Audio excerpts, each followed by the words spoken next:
What's going on, fellas? I've got a 2003 Honda Civic here, and I'm using this car to point out to you the location of the AC relay, the AC fuse, and also give you some troubleshooting steps.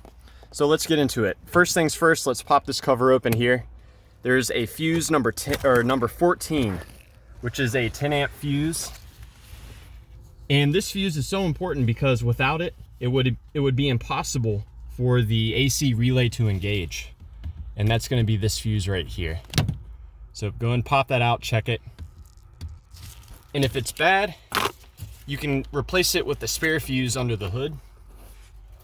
So let me show you the spare fuse, and I'll also show you the AC relay and the AC fuse. So we open this cover by squeezing these tabs here and here and lifting up. There's my spare 10 amp fuse right there. Now my AC relay is this one. When this engages, it sends power to the AC compressor clutch for it to lock up. And my AC fuse is this fuse right here. Power from this fuse is also used for the AC condenser fan.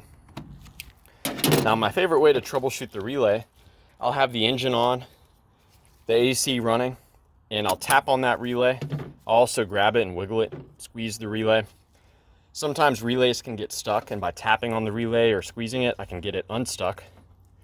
Beyond that, what I can do, I can pull the relay out, and let's say I know my horn works, right? So therefore I know my horn relay works. I can take this known good relay, and I can swap it into the slot for the AC relay. And if after I make the switch, my AC starts to work, then I know that the relay I pulled out is probably no good. Now this relay is computer controlled, and there are a few reasons why the computer will choose to not turn the AC on. One is if the engine is overheating. Also, if your engine is misfiring, the computer may choose to disable the AC. So if your check engine light is on, you'll want to look into that. Also, if you've got a leak of Freon or refrigerant, the car will detect that you're low on refrigerant and it will turn off the AC. You can hook up on the low side port here. You can actually add Freon here, and there's the high side port there. So you can use that to check the pressures. Now, one troubleshooting step that I can tell you about, and I hesitate to even do this because it can cause damage to the car, especially if you don't know what you're doing or if your refrigerant is undercharged or overcharged, but you can manually engage the compressor. I just do it when I do this, I do it for just a short period of time just to see if the compressor engages. And you do that by momentarily connecting these two pins together.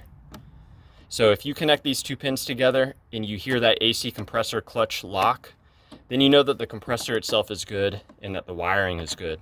However, on the other hand, if you connect these two together and the compressor does not engage, then you may have a wiring issue or the AC compressor clutch itself may be damaged.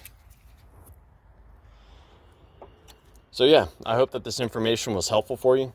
Please do let me know if you have any questions, or more importantly, if you've got any advice for troubleshooting the air conditioning on your Honda Civic.